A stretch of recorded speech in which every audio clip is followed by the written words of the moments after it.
नमस्कार दोस्तों, स्वागत है आपका हमारे YouTube channel all exam classes में। दोस्तों इस वीडियो में आपके लिए लेकर आया हूं set paper number 15 SSC CHSL 10+2 Tier 1 परीक्षा 2019 में हुई थी। उसमें जो हमारा सेट पेपर नंबर 15 था उसमें हमारे जीके और जीएस के 25 क्वेश्चन आए थे, उनको डिस्कस करूंगा। दोस्तों ये हमारा एग्जाम 8/7/2019 को शिफ्ट सेकंड में हुआ था, ठीक है। उसमें जो हमारे जी को जीएस के 25 क्वेश्चन आए थे उनको डिस्कस करूंगा। तो दोस्तों वीडियो को स्टार्ट करने से पहले आपसे रिक्वेस्ट है, अगर आपने हमारे चैनल ऑल एग्जाम क्लासेस को अब तक सब्सक्राइब नहीं किया है तो चैनल को सब्सक्राइब करें, वीडियो को लाइक शेयर और कमेंट करना ना भूलें। तो स्टार्ट करते हैं। आज का हमारा फर्स्ट क्वेश्चन है। फर्स्ट क्वेश्चन हमारा, भारतीय इस्पात उपयोगकर्ता संघ के अनुसार वर्ष 2018 में वैश्विक इस्पात उत्पादन में भारत का क्या स्थान था? ए ऑप्शन आपका चौथा, बी ऑप्शन आपका दूसरा, सी ऑप्शन आपका पहला और डी ऑप्शन आपका तीसरा। अब आपको बताना है इसका राइट आंसर क्या होगा। तो बताइए इसका राइट आंसर हमारा क्या है। इसका राइट आंसर हमारा बी यानी कि दूसरा स्थान था। भारतीय इस्पात उपयोगकर्ता संघ 2018 के अनुसार वैश्विक इस्पात उत्पादन में भारत का दूसरा स्थान था, ठीक है। कुछ इंपोर्टेंट पॉइंट है उनको डिस्कस करते हैं। The steel federation of India ने अप्रैल 2018 में कहा कि भारत फरवरी 2019 में कच्चे इस्पात का दुनिया का दूसरा सबसे बड़ा, ठीक है, दुनिया का कौन सा दूसरा सबसे बड़ा उत्पादक बनने के लिए जापान से आगे निकल गया है। किस देश से आगे निकला है? जापान से निकला है, ठीक है। अप्रैल की अवधि में भारत का कच्चे इस्पात का उत्पादन कितना था? 93.11 मिलियन टन रहा। कितना? 93.11 मिलियन टन रहा। फरवरी यानी कि 2017 में से फरवरी 2018 तक चीन दुनिया में कच्चे इस्पात का सबसे बड़ा उत्पादक, कितना? 50% से भी अधिक उत्पादन करता है। कितना करता है? 50% से भी अधिक करता है, ठीक है। ये कुछ इंपोर्टेंट पॉइंट थे वो मैंने डिस्कस किए। नेक्स्ट क्वेश्चन हमारा क्वेश्चन नंबर 2। क्वेश्चन नंबर 2 हमारा, 14वीं शताब्दी की शुरुआत में चोल साम्राज्य पर डैश ने हमला किया था? ए ऑप्शन आपका मलिक गफूर, बी ऑप्शन आपका तैमूर, सी ऑप्शन आपका मोहम्मद गोरी और डी चंगेज खान। तो बताइए इसका राइट आंसर हमारा क्या होगा। इसका राइट आंसर होगा हमारा ए ऑप्शन यानी कि मलिक गफूर, ठीक है। 14वीं शताब्दी के शुरुआत में चोल साम्राज्य पर किसने आक्रमण किया था? मलिक गफूर ने किया था, ठीक है। हमारे बी ऑप्शन, सी ऑप्शन और डी ऑप्शन गलत हो जाएंगे। कुछ इंपोर्टेंट पॉइंट है उनको डिस्कस करते हैं। दक्षिण यानी कि दक्षिण भारत में चोल राज्य के पतन के बाद पांड्य राज्य के शासक प्रमुखता प्राप्त की। किसने की? पांड्य राज्य के शासक ने प्रमुखता प्राप्त की। मलिक गफूर जो एक गुलाम था और अलाउद्दीन खिलजी का सैन्य कमांडर था, ठीक है, सेना का कमांडर था, ने कितने 1311 ईस्वी में यहाँ पर आक्रमण किया। आक्रमण के दौरान गफूर ने लूटने, हत्या और लोगों को मारने का काम किया, ठीक है। क्या काम किया? लोगों को मारने का काम किया। कुछ इंपोर्टेंट पॉइंट थे वो मैंने डिस्कस किए। तो नेक्स्ट क्वेश्चन हमारा क्वेश्चन नंबर 3। क्वेश्चन नंबर 3 है हमारा, an era of darkness the British empire in India पुस्तक किसने लिखी? ए ऑप्शन आपका सुधा मूर्ति, बी ऑप्शन आपका शशि थरूर और डी ऑप्शन आपका, सी ऑप्शन आपका रामचंद्र गुहा और डी ऑप्शन आपका एपीजे अब्दुल कलाम। तो बताइए इसका राइट आंसर हमारा क्या होगा। इसका राइट आंसर हमारा बी ऑप्शन यानी कि शशि थरूर।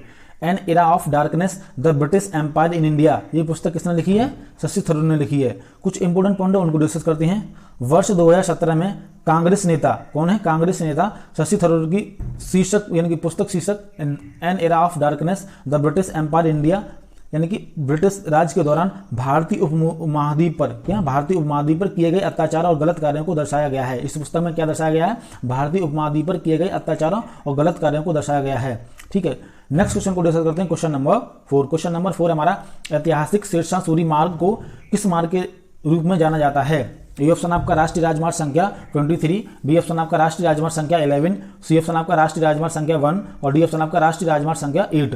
तो बताइए इसका राइट आंसर हमारा क्या होगा। इसका राइट आंसर आपका सी ऑप्शन होगा यानी कि राष्ट्रीय राजमार्ग संख्या 1 के नाम से जाना जाता है, ठीक है। ऐतिहासिक शेरशाह सूरी मार्ग को राष्ट्रीय राजमार्ग संख्या 1 के नाम से जाना जाता है। कुछ इंपोर्टेंट पॉइंट हैं उनको डिस्कस करते हैं। राष्ट्रीय राजमार्ग संख्या 1 यानी कि NH1 शेरशाह सूरी रोड के नाम से भी जाना जाता है, ठीक है। शेरशाह सूरी के रोड के नाम से भी जाना जाता है, ये हमारा इंपोर्टेंट है, ठीक है। तो नेक्स्ट इसमें नेक्स्ट पॉइंट क्या हमारा, उत्तर भारत में एक राष्ट्रीय राजमार्ग था, ठीक है। ये कहाँ था? उत्तर भारत में, जी यानी कि जिसने राष्ट्रीय राजधानी नई दिल्ली को भारत पाकिस्तानी सीमा के पास, ठीक है, भारत पाकिस्तान सीमा के पास पंजाब शहर के अटारी से जोड़ता था, ठीक है। अपनी संपूर्णता और ओल्ड नेशनल हाईवे 1 ऐतिहासिक ग्रैंड ट्रंक रोड का हिस्सा था जिसे जीटी रोड के रूप में जाना जाता था, ठीक है। किसे? जीटी रोड के रूप में जाना जाता है, ठीक है। नेक्स्ट क्वेश्चन हमारा क्वेश्चन नंबर 5। क्वेश्चन नंबर 5 हमारा, 2018 में रेमन मैग्सेसे पुरस्कार से सम्मानित होने वाले 2 भारतीय व्यक्ति भारत वडवानी और डैश थे। ए ऑप्शन आपका राजेंद्र सिंह, बी ऑप्शन आपका अरविंद केजरीवाल और सी ऑप्शन आपका सोनम वांगचुक और डी ऑप्शन आपका सत्यभामा। अब आपको बताना है कि 2018 में किन 2 भारतीयों को रेमन मैग्सेसे पुरस्कार से सम्मानित किया गया। तो बताइए इसका राइट आंसर हमारा क्या होगा। तो इसका राइट आंसर हमारा सी ऑप्शन होगा, सोनम वांगचुक। ठीक है, दूसरा ऑप्शन कौन थे? सोनम वांगचुक, यानी कि एक को मिला भारत वडवानी और दूसरे कौन थे हमारे? सोनम वांगचुक। कुछ इंपोर्टेंट पॉइंट है उनको डिस्कस करते हैं। इंपोर्टेंट पॉइंट है हमारा, दो भारतीय जैसे भारत वटवानी और सोनम वांगचुक ने जुलाई 2018 में मलीना में घोषित 2018 रेमन मैग्सेसे पुरस्कार जीता। ठीक है, वटवानी को हजारों मानसिक रूप से बीमार स्ट्रीट पेपरों के इलाज तथा बचाव के लिए सम्मानित किया गया। सम्मानित रूप से वांगचुक को सामुदायिक प्रगति के लिए, प्राकृतिक संस्कृति और शिक्षा के दोहन के लिए दिया गया। ठीक है, नेक्स्ट क्वेश्चन हमारा क्वेश्चन नंबर 6। क्वेश्चन नंबर 6 बहुत अच्छा क्वेश्चन है हमारा।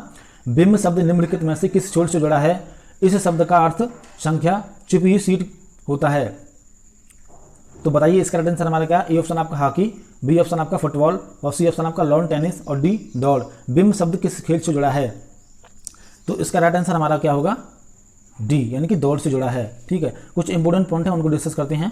बिंब एक कपड़ा है जो गलती से गिराए गए भोजन से कपड़ों की रक्षा के लिए छाती पर गर्दन से लटका हुआ पहना जाता है। ठीक है, और रेस यानी कि दौड़ने में यह एक ऐसे प्रावधान के रूप में प्रयोग किया जाता है जिसका इस्तेमाल ऐसे धावक खेल के मैदान में खुद को पहचानने के लिए करता है। ठीक है, मैराथन में इसे चेस्ट नंबर या रनिंग नंबर के रूप में उपयोग किया जाता है। ठीक है, नेक्स्ट क्वेश्चन हमारा क्वेश्चन नंबर 7। चूने का रासायनिक नाम क्या है? ऑप्शन आपके A calcium nitrate, B option आपका सोडियम क्लोराइड और सी ऑप्शन आपका कैल्शियम क्लोराइड और डी ऑप्शन आपका कैल्शियम हाइड्रोक्साइड। तो बताइए चूने का रासायनिक नाम क्या है? इसका राइट आंसर होगा हमारा डी, कैल्शियम हाइड्रोक्साइड। चूने का रासायनिक नाम क्या है? D option. कुछ इंपोर्टेंट पॉइंट उनको डिस्कस करते हैं। कैल्शियम हाइड्रोक्साइड का रासायनिक सूत्र का हमारा CaOH का होल ट्वाइस के साथ एक अकार्बनिक यौगिक है। ठीक है, यह एक रंगहीन क्रिस्टल या सफेद पाउडर है और यह तब उत्पादित होता है जब कैल्शियम हाइड्रोक्साइड को पानी के साथ मिलाया जाता है। ठीक है, इसका उपयोग भोजन तैयार करने और तथा कई अनुप्रयोगों में किया जाता है, यानी कई जगह प्रयोग किया जाता है। ठीक है, कुछ नेक्स्ट क्वेश्चन को डिस्कस करते हैं। Question number 8। क्वेश्चन नंबर 8 हमारा, टम्बल टर्न शब्द निम्नलिखित में से किस खेल से जुड़ा है? ए ऑप्शन आपका लंबी कूद, बी ऑप्शन आपका साइकिलिंग और सी ऑप्शन आपका तैराकी और डी दौड़। तो बताइए इसका राइट आंसर हमारा क्या होगा? टम्बल टर्न शब्द किस खेल से जुड़ा है? तो इसका राइट आंसर हमारा क्या है? सी ऑप्शन तैराकी। टम्बल टर्न शब्द किस खेल से जुड़ा है? तैराकी से जुड़ा है। बाकी आपके ए ऑप्शन और बी ऑप्शन और डी ऑप्शन गलत हो जाएंगे। ठीक है, कुछ इंपोर्टेंट पॉइंट है उनको डिस्कस करते हैं। टम्बल टर्न या ऐसे क्या बोलते हैं? फ्लिप ऑफ तैराकी में प्रयोग किया जाता है। कहाँ? तैराकी में प्रयोग किया जाता है, यानी कि जिस दिशा में व्यक्ति तैरता है उस दिशा को पूरा करने के लिए किया जाता है। यह तब किया जाता है जब तैराक स्विमिंग पूल के अंत तक पहुंच जाता है और उसे तैरकर वापस आना होता है, तब हम क्या करते हैं? टम्बल टर्न शब्द का प्रयोग करते हैं। ठीक है, नेक्स्ट क्वेश्चन हमारा क्वेश्चन नंबर 9। क्वेश्चन नंबर 9 हमारा, मई 2019 में पूर्व मिस वर्ल्ड प्रियंका चोपड़ा ने मानवतावादी कार्यों के लिए यूनिसेफ की सद्भावना राजदूत के रूप में डैश का दौरा किया। अब आपको बताना है इसका राइट आंसर क्या होगा? किस देश का दौरा किया? ए ऑप्शन आपका इथियोपिया, बी ऑप्शन आपका युगांडा और सी ऑप्शन आपका कांगो लोकतांत्रिक गणराज्य और डी ऑप्शन आपका केन्या। तो बताइए इसका राइट आंसर हमारा क्या होगा? इसका राइट आंसर आपका ए ऑप्शन होगा, यानी कि इथियोपिया। ठीक है, कहाँ का दौरा किया था? इथियोपिया का किया था।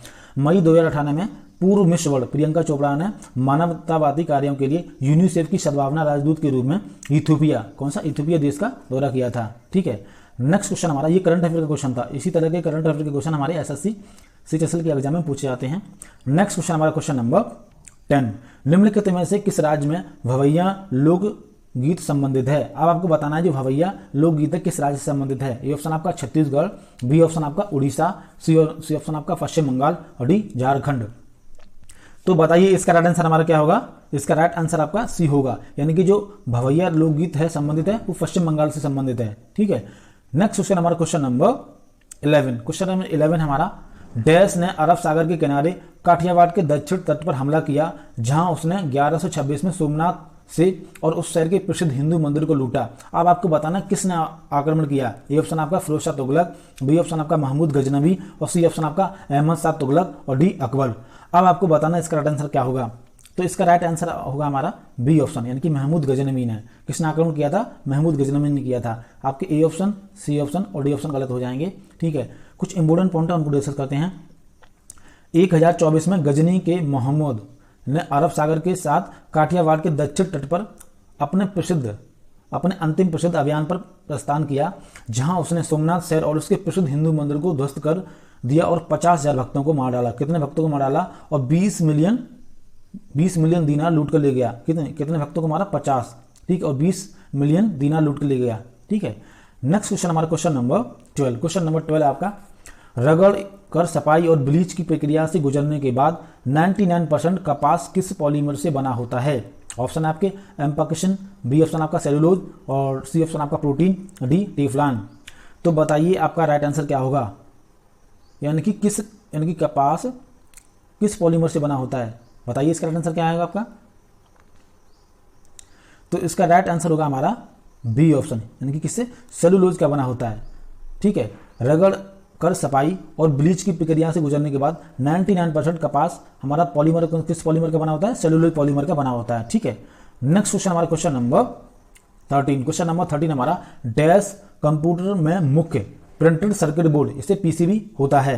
ए ऑप्शन आपका किसका पार्ट होता है? ए ऑप्शन आपका random access memory, B option आपका सेंट्रल प्रोसेसिंग यूनिट और डी सी ऑप्शन आपका रीड ओनली मेमोरी और डी ऑप्शन आपका मदरबोर्ड। तो बताइए इसका राइट आंसर हमारा क्या होगा? दोस्तों ये हमारा एसएससी के एग्जाम में कंप्यूटर के टॉपिक से क्वेश्चन आया है। तो बताइए इसका राइट आंसर हमारा क्या होगा? तो इसका राइट आंसर होगा आपका डी ऑप्शन, यानी कि मदरबोर्ड। ठीक है, किसका पार्ट होता है? मदरबोर्ड का होता है। ठीक है, कुछ इंपोर्टेंट पॉइंट है उनको डिस्कस करते हैं। मदरबोर्ड कंप्यूटर में मुख्यतः यानी कि मुद्रित सर्किट बोर्ड पीसीबी महत्वपूर्ण इलेक्ट्रॉनिक घटकों जैसे केंद्रीय प्रसंस्करण इकाई सीपीयू और मेमोरी के बीच संचार स्थापित करता है। किसके बीच? सीपीयू और मेमोरी के बीच संचार स्थापित करता है।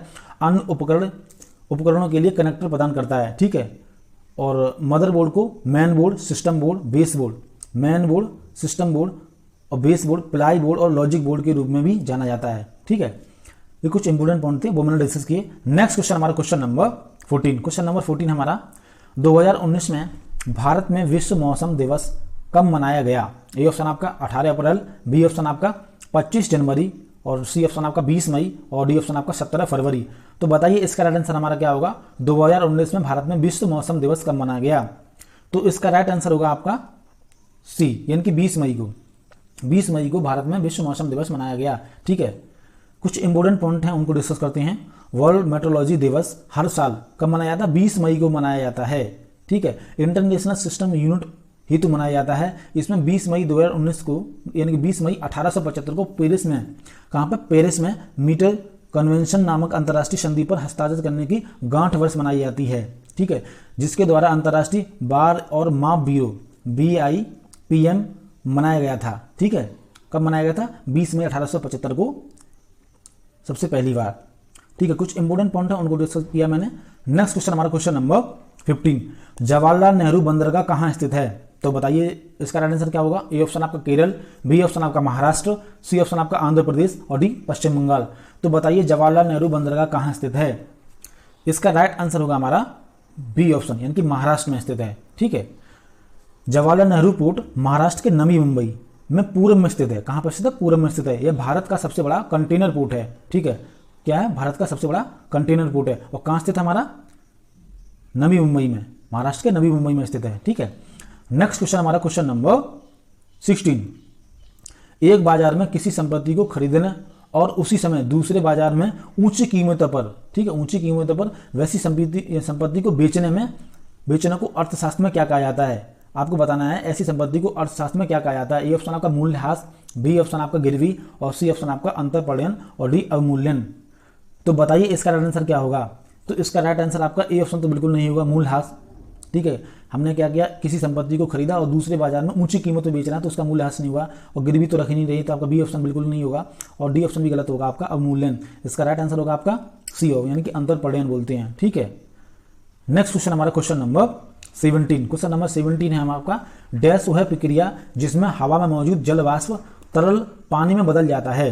ए ऑप्शन आपका उस प्रक्रिया को क्या कहते हैं? ऑप्शन आपके निस्तारण, बी ऑप्शन आपका वर्षण और सी ऑप्शन आपका वाष्पीकरण और डी ऑप्शन आपका संघनन।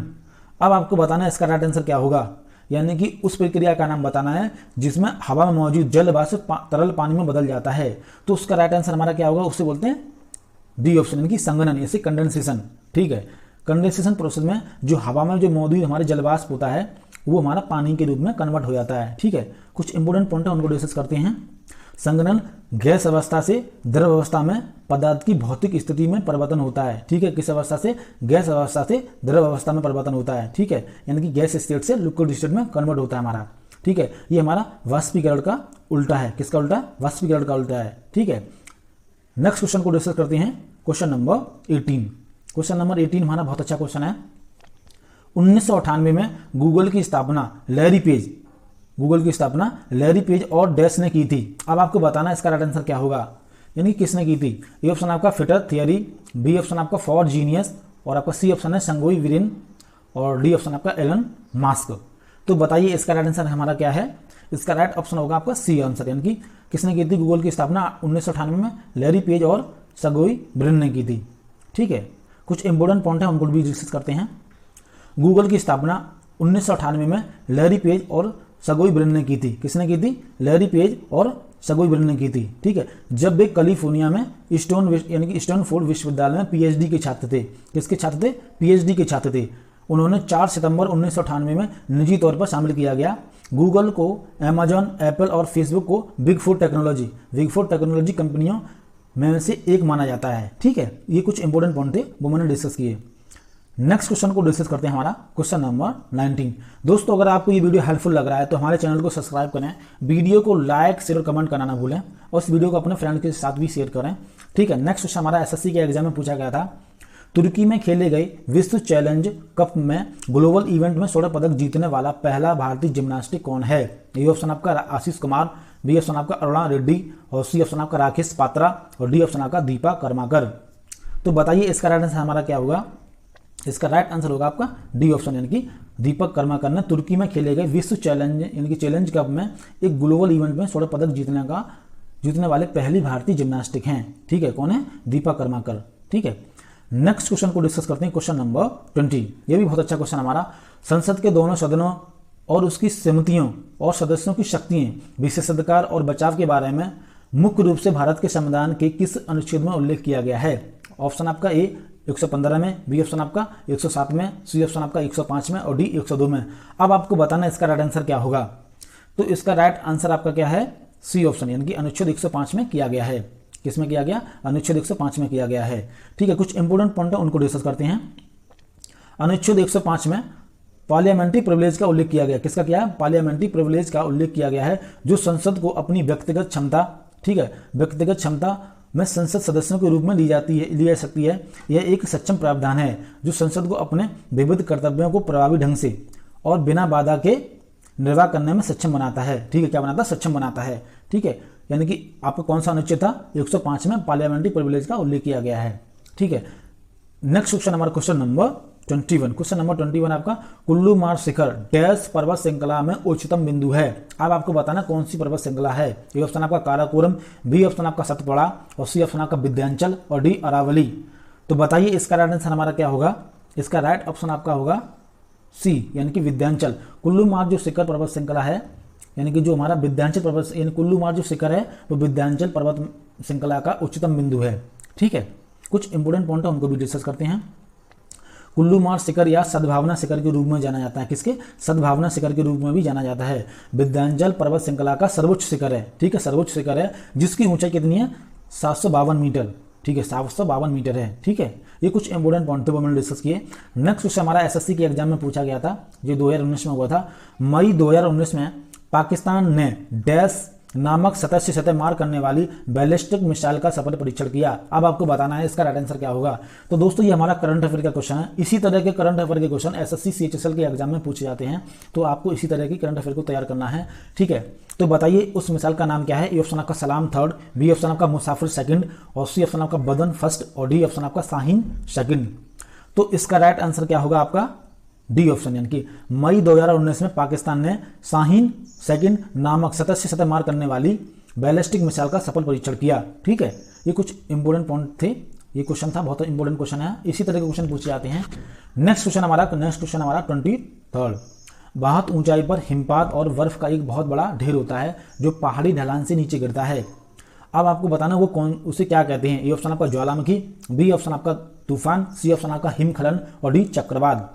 तो बहुत ऊंचाई पर हिमपात और बर्फ का एक बहुत बड़ा ढेर होता है जो पहाड़ी ढलान से नीचे गिरता है, उसे ज्वालामुखी तो नहीं कहते हैं, यानी कि आपका ए ऑप्शन तो गलत हो गया, ठीक है।